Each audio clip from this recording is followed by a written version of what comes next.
Hello again. This is a continuation of the same type of problems we've been solving since Wednesday. We did them by graphing, and then yesterday we did the substitution method, and today, Friday, we're going to learn what most people find is the most efficient method, which is the addition method. And the way it works is first you get everything set up as this has been done for us in columns. And by that I mean an X column, a Y column, an equal sign column, and a number column. And then we add the columns, but not until we make sure we have an opposite number either of X's or an opposite number of Y's. See, we got 2X and 1X, those are not opposites. We do, however, have minus 1y and plus 1y. That's what we want to see, opposites. If we don't have the opposites given, we'll get to that in a few minutes. But since we do have the opposites in the y column, I'm going to go ahead and add the columns. 2x plus 1x, that's 3x's. And the y's cancel, equals 4 plus 5 is 9. Now if I want to solve this for x, I'm just going to divide both sides by 3. And I get x equals 9 divided by 3 is 3. So I know what x is now. And I can use the number I found for x and replace the x in either this equation or this equation. It doesn't matter which one I use. Plug in 3 for x to get the y value. Which one looks easier to use? I vote for the bottom one. If I substitute the 3 for x right there, it's going to say 3 plus y equals 5. And then if I take away 3 from both sides, I get y equals 2. So there's our answer, 3 for x, 2 for y. You can write it like that, or you can write it as an ordered pair like we did when we were doing it by graphing, and yesterday also. Well, let me go down the page, and notice here we don't have opposites in the x column. We don't have opposites in the y column either. We can get some opposites by multiplication steps. I could choose to try to get opposites in the x column. I could change that to a 14 if I multiplied by 2, and change that to a negative 14 if I multiplied by negative 7. But that's the hard way. Look, this already has opposite signs.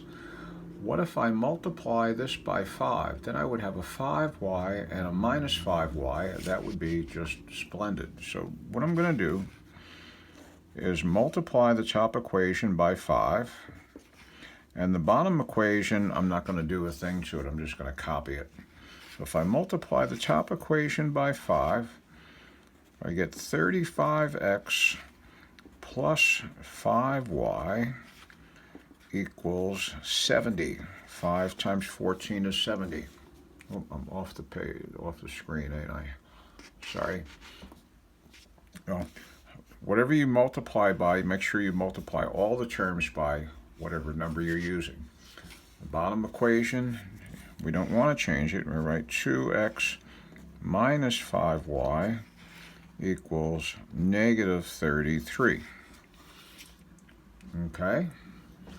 So why did I multiply by 5? Because I'm scheming out how to get opposites. That's just, there's nothing fancy, nothing secret going on. I could change these to 14 and negative 14 with a couple of multiply steps, or I could go the easy route and just change this to a 5y to balance out the minus 5y. And when I add the columns, 35x added to 2x makes 37x. And if this looks familiar, we did the same exercise yesterday, but by substitution. The y's cancel, equals 70 added to negative 33 is 37. And if I divide both sides by 37, trying to get 1x, x is 37 37ths, which equals 1. So there's the x value. Then I can take the x value and use it here or here to get the y value. I think the top equation would be a little easier to work with. put in 1 for x, then it's going to say 7 times 1 plus y equals 14, or 7 times 1 is 7, 7 plus y equals 14. Take away 7 on both sides, and we get y equals 7. So the y value is 7, the x value is 1. I could write the solution like this also. Okay, let's go up to the top, right-hand side. Here I could make this a 6x and a negative 6x with some multiply steps, or I could make this a positive 5y to balance out that minus 5y. I think that's going to be the easiest or most efficient way to do this one. So this one, I'm just going to copy it. Now I've got to think carefully, what do I multiply by so that this will say plus 5y? I need to multiply by negative 5. Multiply by negative 5. So negative, well, let me copy this one first. I'm talking too much again.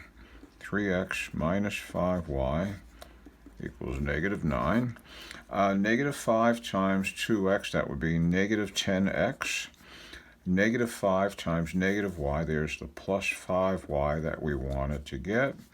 And negative 5 times 1 is negative 5. Now that I've got the opposites, I'm ready to add. 3 and negative 10 is negative 7, so I have negative 7x. Those are gone. Equals negative 14. Then I just divide both sides by negative 7. We get x equals negative divided by negative is positive. That's positive 2 for x. Okay, and I can take the positive 2 for x and plug it in really in any of the equations that you see here. I think the bottom ones may be the easier. So if I plug in a 2 for x there, I would have 2 times 2 makes 4. 4 minus y equals 1. Take away 4 from both sides. I get minus y equal 1. Take away 4 is minus 3. And then get rid of that minus sign by either divide by negative 1 on both sides, or let me write that. Divide both sides by negative 1, or multiply both sides by negative 1. Negative divided by negative, positive y equals positive 3. Final answer there is 2 for x, 3 for y. Okay. Now, take a look at this one. I could get opposites in the x column fairly easily here. So I got a minus 8. If I could change that to a plus 8, I'd have opposite x coefficients.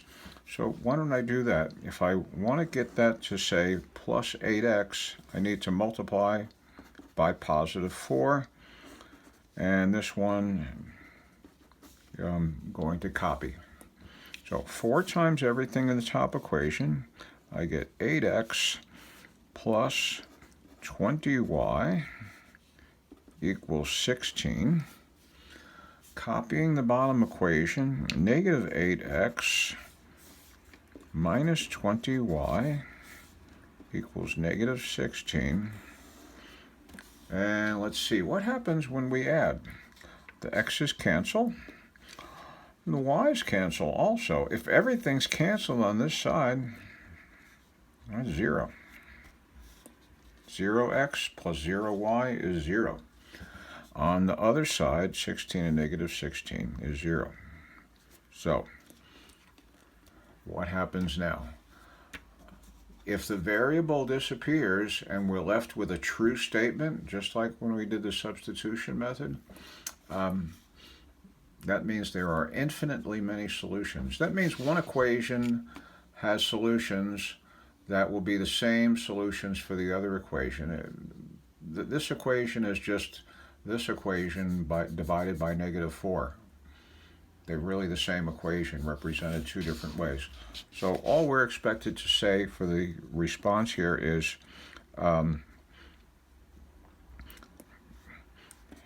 can either say any solution to top also works in bottom. The top equation also works in the bottom equation, or the more economic statement would be infinitely many solutions. When the variable disappears and you're left with a true statement like 0 equals 0 or 4 equals 4, there's infinitely many solutions. If you're left with nonsense like 7 equals 3 or 6 equals 9, that means there's no solution. Okay, I'm going to stop the video here. It's getting kind of long, and we'll come back with part 2 real soon.